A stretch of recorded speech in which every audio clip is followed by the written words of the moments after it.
Hi, and welcome to Take Every Thought Captive, our weekly look at the Catholic intellectual tradition and an exploration of the authors, books, and topics that have shaped Catholic thinking for 2,000 years. My name is Jason Gale, and I'm joined this week by Dr. Benjamin Smith, lecturer in philosophy for Catholic Studies Academy. And today we are going to kind of end our series that we've been doing on Marxism and all of its wonderful benefits. Where we left off last time was with the revolt of the proletariat, a very exciting part of the story, the high point. We ran out of time, so what we want to do today is kind of continue the story a little bit from there, but also critique Marxism. And it's very important. I thought you said we were talking about the benefits of Marxism today. Exactly. Is that a hammer and sickle I see over there? Yeah, that would be a very short podcast if we were talking about the benefits of Marxism.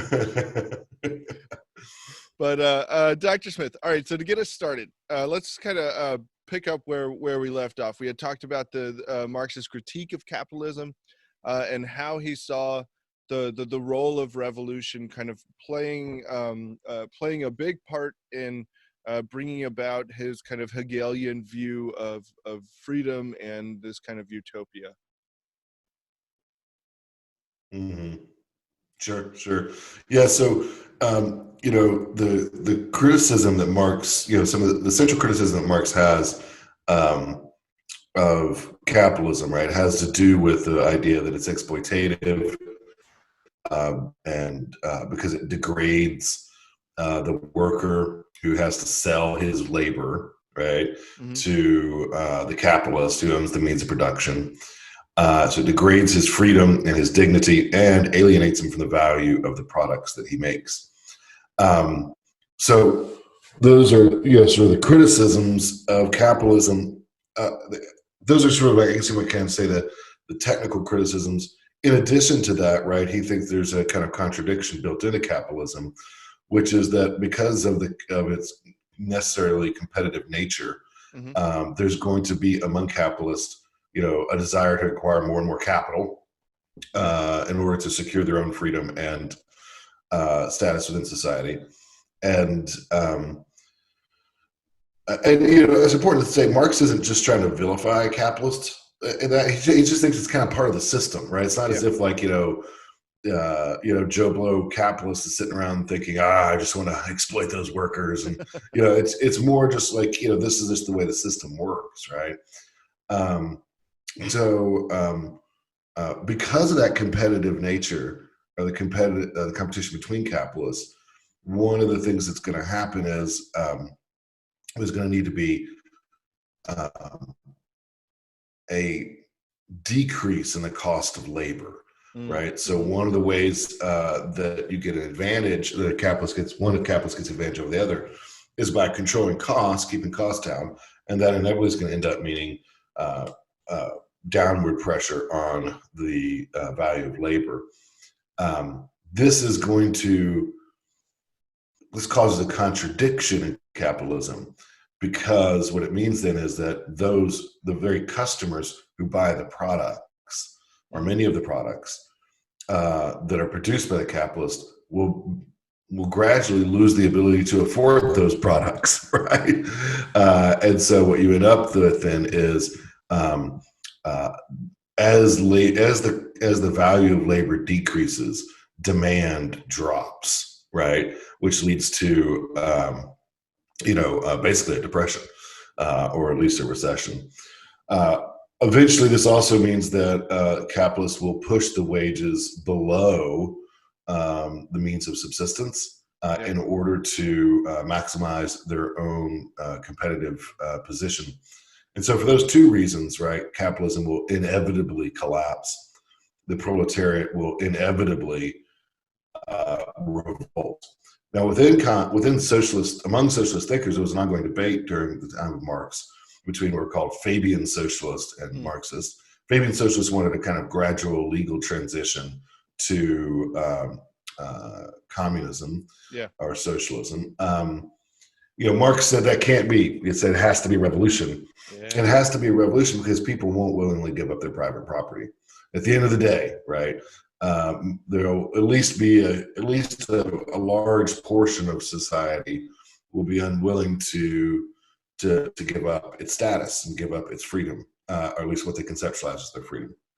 So at least I'll give it to Marx. Like he's produced one of the most exciting philosophies. I guess we could be, like you have the Fabian socialists. Well, let's just bring this about kind of more of an evolutionary way. Right, and Marx right. is like, no, revolution. Like we got Mm-hmm. we got to speed this. We got to speed this train up. Workers of the world unite. Yeah. I think it's important, and it's interesting because it goes to the idea that, and Marx recognizes this, that again he thinks that capitalism was a necessary stage in the development of history and the material dialectic. But he also thinks that it has to be overcome, and it really has to be overcome through force of arms. It has to be brought down and really destroyed, and there's almost it's almost kind of a cleansing effect, right, in the revolution. You notice the kind of fervor with which Marxists frankly destroy things, right? And there's a reason to that, right? I mean, what they see is, you remember that structure superstructure characteristic. Like one of the things that they did in, say, Cambodia, when the Marxists took over in Cambodia, is they just literally, I don't know if anybody remembers this movie. It was a very famous movie when I was a kid. It was a movie called The Killing Fields. And, they would literally take teachers and professors and any of the kind of intellectual cast, right? Yeah. And they literally would just take them into the killing fields and kill them. And they thought it was a necessary movement, right? Motion or change, right? Because, see, those people were stuck, in their view, in a pre-revolutionary way of thinking. And so they needed to be eliminated in order to bring about the revolutionary state. It's no accident, right, that there was the kind of purges in China, right, where like just being socialist wasn't enough, right? There needed to be the Great Leap Forward, where there's this kind of deep cultural transformation that needed to take place. And I think it's hundreds of thousands, if not millions, were killed, right, during the Great Leap Forward. You look at pictures from that times, everybody's going around in what looks like pajamas to us, right, to Americans anyways, with this same uniform kind of thing, right? And it is a radical position. Right? Anybody who thinks that they're a Marxist and isn't willing to get their hands dirty doesn't understand really what Marxism sees, right, as necessary, right, in order to really bring about freedom from capitalism, liberation from capitalism. Yeah, and I think that's one of the most frightening things about it, is that they don't see, like, here is one way to bring about this utopia, but this is a necessary step.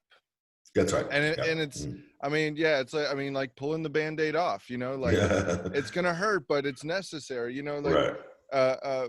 this, we need to kind of, and it's almost, like you said, I mean, we need to cleanse the world, or we need to cleanse this area of that. Now, what was Marx's kind of vision for how he saw his philosophy played out? Yeah, so this is an area where he says the least, interestingly. But what he does say is intriguing and illustrative. After the revolution, there is a period which he calls the dictatorship of the proletariat. And this is, where basically the people, the proletariat, the workers now rule. And he says dictatorship, and he means it, right? It's through dictate, right? Now, he sees this as perfectly fine and not contrary to freedom. Rather, it's an expression of freedom, right?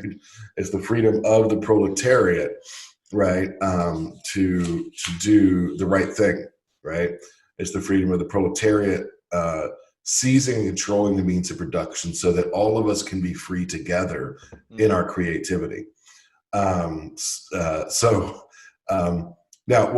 what really works out, of course, is that what we have is a party, right? Yeah. So, Marxism, like Nazism, is a totalitarian one-party system, right? See, Jason, like there couldn't be multiple parties, right? Because the dictatorship of the proletariat represents the proletariat, right? It represents the workers. It represents the full realization of freedom in work, right? And so if there was any alternative, what would it be? It'd be some sort of reactionary, deadening, enslaving kind of party, right? Yeah. That makes sense. So the dictatorship, in the dictatorship proletariat, then there is a party, and that party rules. That party is meant to be, is the expression of the people. It is the expression of the proletariat. It is a totalitarian rule. That is, it controls everything. And it must do so, right? Because superstructure follows structure. And so culture, all of that sort of thing, right, is controlled by the party. Again, though, for Marx, this isn't creepy, strangely enough. For Marx, this really is an expression, again, of freedom, right? It is the realization of freedom in work. Now, eventually, what's supposed to happen, right, is under the dictatorship of the proletariat, man is transformed. There's a regeneration of the human being within the Marxist state, within the the dictatorship of the proletariat, in which man loses his acquisitive nature. Man loses his sense of this is mine and that's yours. Man comes to identify himself with the proletariat, right? His class identity becomes his primary sense, right? Yeah. He fully internalizes the idea of work as freedom, right? Which is interesting, right? So it's kind of the opposite direction that the Hegelian kind of dialectic goes. In the Hegelian dialectic, you go from subjective to objective freedom, right? Here you go from objective freedom to subjective freedom.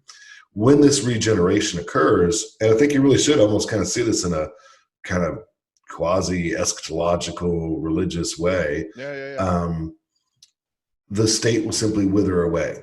It won't be necessary for there to be laws, dictates, right, to the workers in order for them to work and not own, right? That's just what they'll do because they have fully internalized the lesson of freedom in terms of that freedom is work. Wow. Good night. Yeah. So first off, like his anthropology is completely inconsistent throughout his philosophy. Well, yeah. What do you mean by that?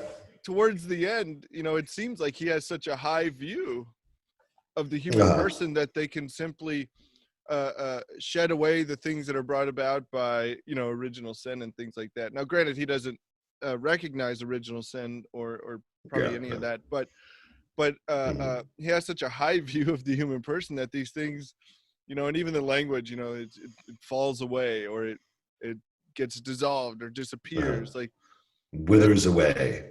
Yeah, that's never happened in or that's never happened with like people having power. Like the history of Yeah. So what he really thinks, this is why this structure-substructure thing is so important. Yeah. He really thinks that once you have that new structure, consciousness will be transformed. You will cease to be a capitalist thinker, right? You will cease to be it's an anthropology in which man really does evolve in rather dramatic ways, right? Yeah. Yeah. From classical culture to medieval culture to capitalist culture, consciousness really changes. And under a Marxist system, we'll begin to see that our social relations are everything, Yep. that relations of production are everything, that and we'll feel that, right? Like our even our emotions, right, will be tuned into that, right? And we'll see our own freedom in work, in cooperation with others, right? That is that we all have to kind of do this together, right, in a non-acquisitive way. Otherwise, none of us will be able to do it. Does that make sense? Yeah, and it's really hard right now to not turn this into a commentary on contemporary culture, but I'm Well, trying to stay focused on Marx, the other than man, philosophy, the yeah, myth, yeah. the philosophy here. Yeah, yeah. But it is interesting, and it makes sense. You know, it provides I think a lot of context for some of the things we hear today, because I think to some ears it's very foreign. But when you hear it within the context of not just Marx but Hegel, um, Mm-hmm. and how he sees this played out, Mm-hmm. it's really interesting. It is. It is. So where do we go? Where do we go from here? So there's this. It brings about this kind of utopia, I guess, of Mm-hmm. where we just kind of live in this freedom and we work in our creativity. And does he acknowledge or see anything as like this becomes the permanent state then? Yeah, pretty much. I mean, he sees this as that this is, again, this is the material dialectic. So it's this is, realm of total freedom. Yeah. Some Marxists will call it. Um, uh, it has a little bit of the flavor of Kant's kingdom of ends, actually. But essentially, he thinks that this will spread throughout the globe. Mm-hmm. Sometimes people associate Marxism with Russia, and I always try to kind of correct them and say, well, you really should say the Soviet Union. The reason I do that is not just because I'm being persnickety, but because really identifying with a nation, a state, a family, a religion, all of that is just a distraction in Marx's view. It's really, in principle, about international communism, international socialism, and that socialism will just spread throughout the world a little bit of time or dramatically, not exactly sure, but it'll spread throughout the world. And this will, once we have global socialism, all of the governments will wither away, and then we'll reach the end of history. Sounds exciting. Yeah. That's basically it. Wow. And so the way he conceptualizes it, it's like, you like to do things like do some woodwork, right? Sure. You enjoy woodwork, and so you'll build, you'll spend some time building stuff, maybe reading some books. I like doing some fishing and things like that. So we'll just kind of gravitate towards what the kinds of areas of creativity, right, that attract us. And I don't need in this new system where we don't have competition or private ownership. I catch 5 fish, I give you a couple of fish, and you're like, hey, I got this extra thing I made. I'll give that to you. Like this extra table or something like that. And so on, right? So, and then maybe one day you're like, I want to go fishing. You just go fishing. Like, you don't have to call your boss.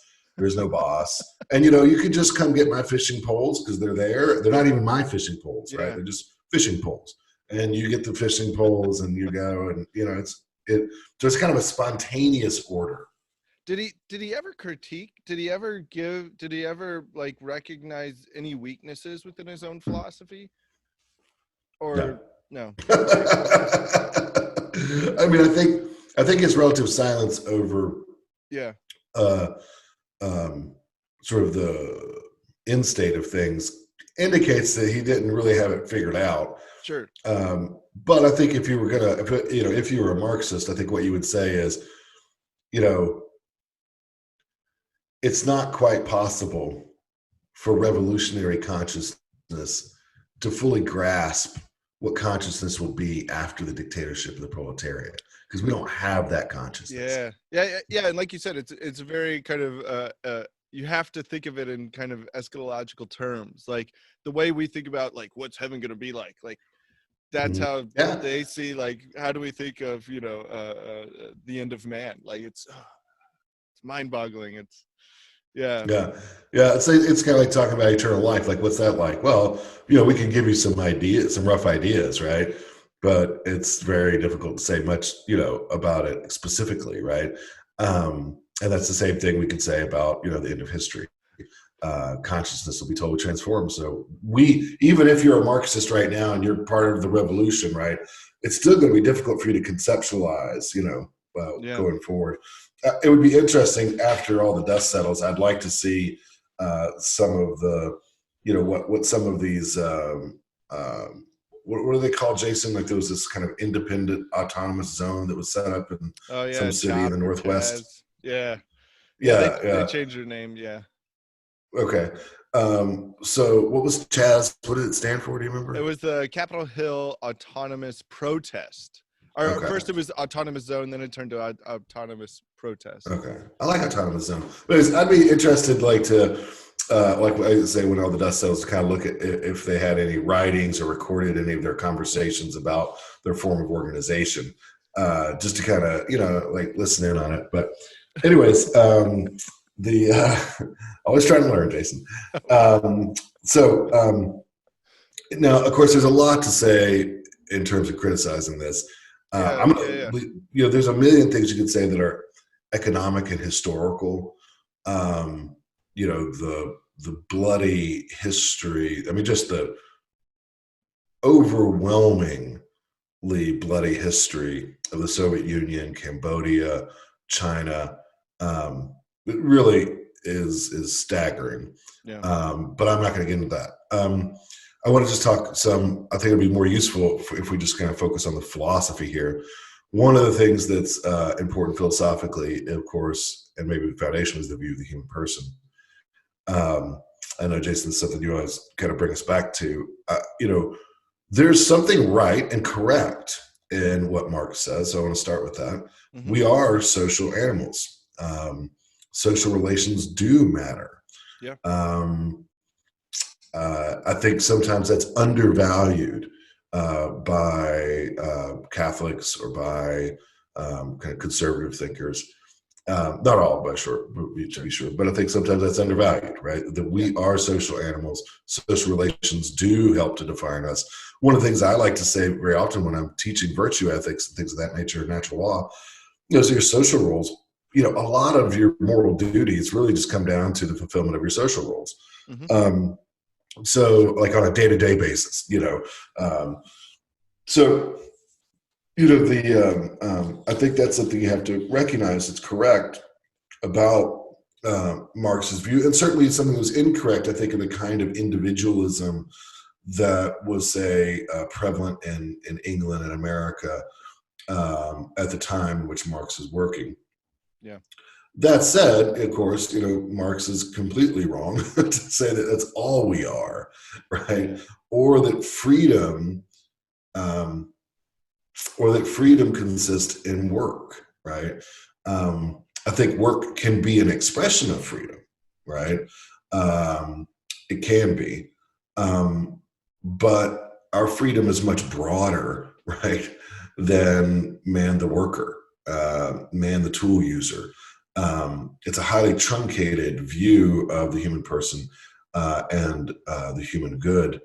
I think does that make sense, Jason? Yeah. Even when you look at kind of like what we just talked about, kind of the end of man towards the end there, like we could see like just let's pull out his little vision of utopia or whatever. Like that sounds like a beautiful communion of persons where we think with one mind, we think with maybe even love. Like it sounds good. It sounds attractive if you just look at it, kind of superficially, or you just hear it. And I think that's what kind of attracts people to something like that. to some degree where we're living in this harmony, this like you said, this communion. So I mean, you recognize that something about the human person that they are made for these social relationships. They're made for this communion. Now, Right. everything else surrounding that, and how exactly he interprets that is another story. But you could see, again, glimmers of kind of a truth to what he's pointing out to man. So yeah, I'll give him that. Right. Yeah. So even, but it's interesting that even where he's right, he seems like he gets it wrong in a sense. Like I think it's interesting because he ends up defining yourself entirely by what you do and what you make, by your sort of your production, your creativity. And that seems to me to be a false definition. Yeah. And really, Marx, this idea of consciousness raising comes from Marxism. And one of the primary tasks of a revolutionary is to raise class consciousness, to make the proletariat aware of itself as the proletariat. Mm-hmm. Unfortunately, one of the things that Marx found was that oftentimes factory workers don't make very good revolutionaries. They're not, sometimes they just don't buy it, right? They're sort of like, I really just want to keep my job and go home, and I don't want to overthrow society. So one of the tasks of the communist or Marxist agitator is to raise class consciousness. Well, and that means defining yourself as a worker and as a victim, right? Mm-hmm. If you're part of the proletariat, victim of exploitation. That's wrong-headed, right? Yeah. That's just misguided and not the truth about the human person. And it sort of drops out. We haven't really gotten to this, and I just want to mention it, but Marxism is antithetical to the family. Absolutely antithetical to the family. Right? It believes that the family is just is a retrograde, reactionary economic unit that really needs to be eliminated. Every time I hear a government official talk about our children, I start to get the heebie-jeebies because that's a technical term. Because that's straight Marxist talk, man. I mean, they don't really, in an ideal Marxist world, people might come together to make children, but you wouldn't have a family. You'd have just sort of like the dictatorship of the proletariat. You'd have state-run child care centers, and state-run education, and state-run kind of nursery workers. I don't know what you call them. That sort of thing. In the dictatorship of proletariat, just people would kind of spontaneously come together to take care of kids, at different times or whatever. But it wouldn't be like they're your children, Jason, right? I mean, you might make some children with somebody, but then you just kind of, you gravitate over to somebody else, or you got something else going on, but there's going to be some people who spontaneously want to care for children too, right? It's interesting at the extremes of Marxism and the extremes of libertarianism, there's both of them have this belief in spontaneous order. That's almost kind of a little magical, to be honest. Right? Well, and it seems the only way they could justify. But I think it seems that the only way they could justify it is they kind of just say that there's this real evolutionary step in man's consciousness that we can't even describe, like this. So, like you said, awakening, or kind of just realization where they come to this new level that we can't even. We're on such a low level, we can't even regeneration, man. That's what I think it is. Yeah, it sounds like baptism. That's right. That's right. Exactly. That's And I think what you described. I think what you described about parents. I think that's chapters 1 through 3 in A Brave New World. If anybody wants to go, read that. That's right. So the. So the anthropology is deeply flawed in the sense that it overdefines man in terms of work, in terms of freedom, and rejects elements of the definition that should be kept. For example, our role as family members, and even our role as members of a nation, right? So, nations are again, Marxism is antithetical to nation states. Right. It doesn't believe in you being French or Irish or American, right? Those are things that are really just a distraction. Those are not part of your definition. So oddly enough, right, even though Marxism insists on the importance of social relations, it's really only one kind of relation, the relation of productions, the family relations, national relations. So much of what goes into, enriching our lives and helping us to understand ourselves and navigate our lives, he just wants to get rid of, right? It just sees it as a distraction that really needs to be eliminated. Those are barriers to freedom, right, in his view.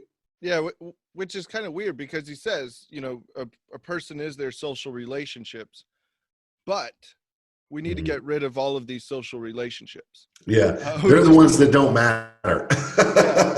Yeah. Those relationships are not relations of production narrowly defined. And Marx is very clear about this idea that that's the number one thing. This is why Marxists are always antithetical to the traditional family, right? They want to get rid of the family and they want to get rid of the nation state. That's why they're always globalist, right? They're the original globalist, right? In that sense. So it's not as if you have like a hierarchy or something like that's all going to be eliminated, right? Into just one sort of classless, familyless, nationless whole, right? Wow. So all of that, I think, is really, frankly, depressing. I like that there are people who are Irish and that people that I kind of like the idea that the French are grumpy and that they have their own ways and they're very insistent on that. I think that's great. I think that's part of the richness of humanity, right? I like the fact that, the culture of Thailand is way different than the culture of the United States of America. That's like a genuine kind of international diversity. I think is actually healthy for humanity, and helps us, again, those ties, those customs really inform us. You think about the things that in your life, Jason, that are meaningful. So much of them are mediated through family and through national custom, right? And I think that's worth worth conserving. Yeah, and we've even talked about it before on the podcast with regards to patriotism, how even St. Thomas includes discussion on patriotism when he talks about piety and when he talks about the fourth commandment. So these things with father and mother and motherland and all of these things, they really kind of they're all related in a beautiful way. And when you start to erode the family or erode patriotism or erode any sort of pride or devotion to it again, it's part of who we are. It's part of the design that God made us with. And you do horrible damage to ignore it or to try to, even worse, to try to destroy it, as in Marx's case. Yeah, absolutely. Closely tied to that, Jason, is the rejection of leisure as a good. And we've talked about that before on this podcast, maybe a long time ago now. But the leisure is the basis of culture, to steal the title of Joseph Pieper's great little book. In a classical view, although, and maybe this is a little overstated, but in a classical view, work is bonum utile, right? It's a useful good, right? It's what you do that, in an odd sort of way, it's what you do that isn't necessary, where we find our greatest freedom and greatest goods, right? It's not necessary to being alive to contemplate God, to read sacred scripture. It's not necessary to being alive to enjoying the arts or culture or, just watching a game of football or whatever it is, right? That those are leisure things, right? It's not, like family gatherings. We're in what I like this season during the summer, I like to call the Bataan Death March of birthdays. But anyways, in my family, it's just endless, it's just one birthday after another. I'm kind of a curmudgeon about that. But anyways, like really, anyways, another birthday. But anyways, in truth, those family celebrations aren't necessary for life, you know, but they're actually what makes life good and rich, you know. You wouldn't only want to do those things, but they are actually what makes life worthwhile. Yeah, yeah. There's a big difference between surviving and flourishing, That's right. Yeah, and yeah. those points of leisure that you pointed to, and just Hmm. those are those are the things that make the human person flourish, and Absolutely. all of the virtues. And Hmm. then the beautiful part is in that those virtues flow into their work, Sure. to where you have good and honest lawyers. Hmm. You have Right, you right. know I don't mean to be whatever, but pick on lawyers, but you have these virtuous citizens Hmm. that again transform the culture, transform their work, and in Right. return their work transforms them. It's an Hmm. extension Right. of of of not I don't want to say of necessarily of who they are, but it Hmm. is an extension of their creativity. And um again, it's flourishing. It's Right, right, right. we're not whereas Marxism, when you start just stripping away all of these things, like these social relationships, you don't need family. Well, I mean, you think about your life now, like, what life without my family, gosh, it would be horrible, Right, yeah, yeah, or yeah. life without any sort of private property or something. Wow, I didn't own Right. anything. Like, what would that like? I mean, you think about you think about all these Yeah, things, and again, it seems, in our view, and again, we don't have the elevated consciousness yet, but it just right. seems that it would be yeah, slavery. Yeah, um right. You know, the one thing that's interesting about it is is closely tied. The rejection of leisure is closely tied to the critique of religion, yeah, because like you spend like all this time praying, right? Like reading an old book, written in the Middle East. Like why? Like that just yeah, seems it's just pointless. That's not a relation of production. It doesn't make you a worker. There's nothing you're producing. You're just sitting there, right? could be worse. And inside of your own head. One of the things, this is why Marxism is so inimical to religious life, especially contemplative life. They want to get rid of the monasteries as much as possible because Yeah.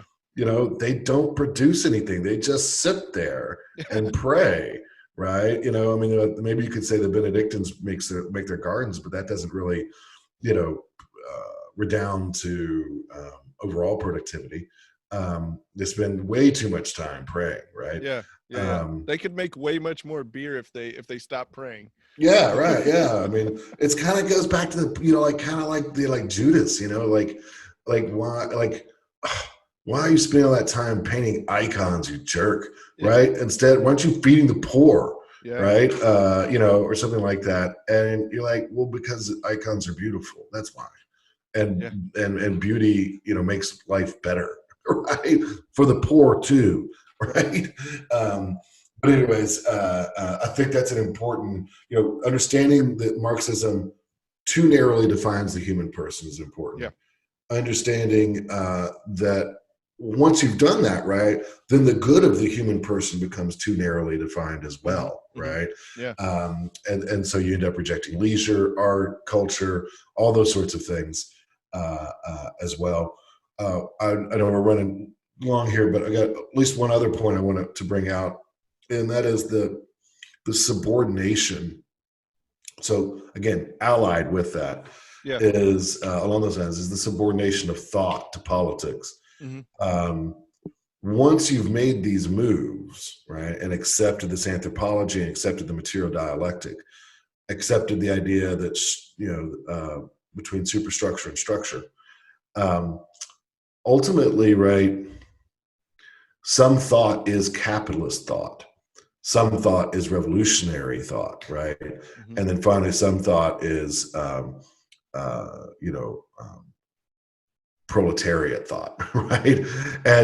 And what that means then is that, because in this view, right, thought is produced by your material conditions, right? Yeah, Thoroughly materialist view. Now I want to say I do think that material conditions influence the way we think, Absolutely. I Yeah. think that that's true, and I think sometimes again undervalued. You know, sometimes we want overly intellectual and grandiose explanations of things when really just the material description or explanation is uh, sufficient or at least highly explanatory.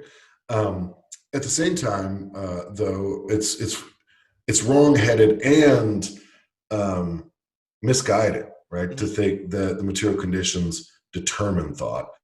What you end up then doing is saying thought, and this is literally where the phrase political correctness comes from. That some thought is politically correct and other thought is not, right? And like what we're doing right here, Catholic Studies Academy certainly is not politically correct from a Marxist perspective, right? Right. What we're doing by saying the things we're saying, by thinking the things we're thinking, we are opposing and subverting the revolution, right? Yeah. And that means that this kind of speech is not incorrect or false, but bad. It's counter-revolutionary, right? It's evil, to use a moral term, and we're sort of counter-revolutionary people for saying it, right?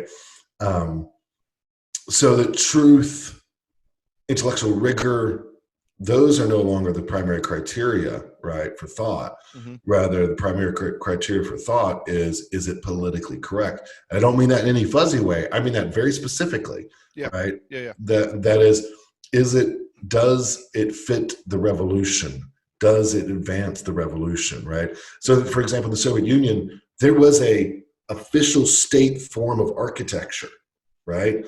Because there are other forms of architecture were bourgeois, Yeah. Yeah. right? Yeah. And celebrated bourgeois values. And so that form of architecture had to be done away with, right? When I hear artists celebrating socialism, I always want to say, dear friend, do you really know what you're doing? Do you want to be part of, do you want to be somebody who is locked into, right? Only thinking proletarian thoughts, only producing proletarian works of art. Probably one of the greatest critiques of totalitarianism and Marxism that you could ever read is the book 1984, and in there, right? I mean, it's really about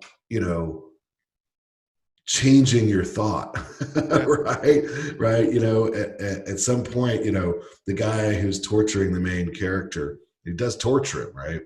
um, he's dead set on getting the guy to admit that 2 + 2 = 5, right? And that once he can break his mind's attachment to the truth, then he can become a safe member of society, a productive, healthy member of society in that warped society's perspective. But do you see the point? What I'm making here about the way in which thought and culture and art all have to be subordinated to the political cause? Yeah. Yeah. Yeah. Two things. So first, you made Catholic Studies Academy sound way cooler, I think, than it actually is. We're part of the counter revolution. Secondly, I think with one of the with the idea, and again, if for our listeners, if you can't see the video, if you think of politics being the big umbrella under Mhm, which everything else is shoved. So mhm, philosophy, religion, if you even want to have it, everything gets shoved under this political narrative or this political lens, to where mhm. everything should be viewed in terms of politics. And if your politics is advancing the revolution, Right, then everything, like you said, gets subordinated to that particular political view. uh, right, that right, is right. so dangerous. That is one, and not to mention dangerous, but that's boring. I mean, It's exactly, yes. it's It's it's it enfeebles life. It's so funny because for somebody like Marx who thinks, creativity is important, right? There's nothing more, mind-numbingly destructive, right? Yeah, yeah. Of creativity. I mean, you look at all the buildings that were built, during Oh my gosh, yeah. during the Soviet. It's like an exercise in being purposefully ugly. And one of the things that's really telling, right, is the Kremlin, where the Politburo met on a regular basis, was built during the Tsarist times. Right? They kept meeting in the old Tsarist castle, right? Rather than in anything built under the proletariat's dictatorship, right? So kind of hypocritical, but. In any event, that you get the point, and it's I think just a side of Marxism that we don't sort of see, right? So that actually too often it doesn't come out, but actually, if you start listening for it, and you start looking for it, right? Yeah. You'll see that this is actually going on all the time. Yeah, absolutely. That what political correctness is really about is the idea that modes of speech, statues, all kinds of things, right, have to all be subordinated to the revolution, or they get canceled and destroyed. Yeah, yeah. Well, and that's the scary thing, that again, when you look at Marxist revolutions and things like that, like it begins with the removal of parts of history. It begins with speech, and it soon moves on to bigger things like religion and like you said, the monasteries, to try to remove entire institutions that are, again, politically incorrect. Right. This is one of the most depressing podcasts I think we've done in a while. So, well, one of the things I think we can take great hope in, right, is that the Marxism is contrary to nature. Yeah. And because it's contrary to nature, it's going to be violent, and it's going to, which is unfortunate. But because it's contrary to nature, and I mean nature in the good natural law sense, and the design of God sense, it is bound to fail. Unfortunately, the manifestation of that failure over time seems to take a long time. But nevertheless, it's bound to fail because it's contrary to right reason, contrary to the faith. In addition to that, I think that there is I think there's a growing, along with people being, for some reason, attracted to Marxism. I think there is a growing recognition, again, that Marxism has returned as a threat, and that it's evil, right, and needs to be overcome and rejected. But I think really Marxism is kind of depressing. It's interesting. Marx said, all philosophers until now have really wanted to contemplate the world, whereas the true philosopher wants to change it. And he says, well, Marx, you definitely changed things. Yeah. For the worse, right? You just look at the history of Marxism and country and Marxist movements, and it's really wretched. But I think we've also seen it fall. Right. Yeah. I mean, in my lifetime, I saw it fall. Now it's come back again, but I think it's kind of, again, it's contrary to right reason and contrary to faith. Yep. And because of that, we can know that it's inevitably going to decline and fall. And I think, the more you bring light on it, right, the more you see, right, the wrong anthropology, the wrong understanding of the good, and the wrong understanding of the relationship between thought and politics, right, points us actually in the right direction, right? Yeah. Which is that the human person is a worker, but more than a worker. That the human good includes work, but it's more than work.